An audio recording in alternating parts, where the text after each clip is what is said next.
One of the questions that I receive most is what is the magic number and why it's important. So let me show you with a practical example what basically what it does, because it's very important, especially for algo trading. So for example, I have here my algo, so I'm gonna drop it like I usually, or like you will usually do with the algo. And it depends a lot on the coder, but for example, I'm adding the option to modify the magic number at the end. Why?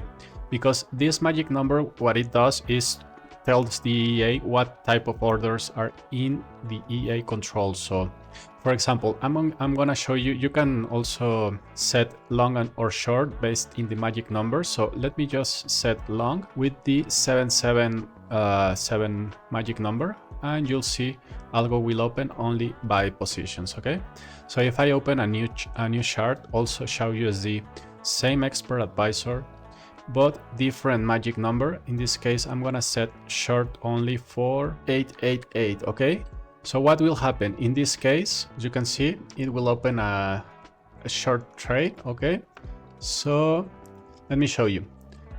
This EA has the 88 magic number. Okay, so this one is shorting. In the situation that I have buy and sell, if I have another buy open with the 888 number, I will be able to close it with this button. But as you can see, I'm not able to close neither this sell or this buy, the 777 buy.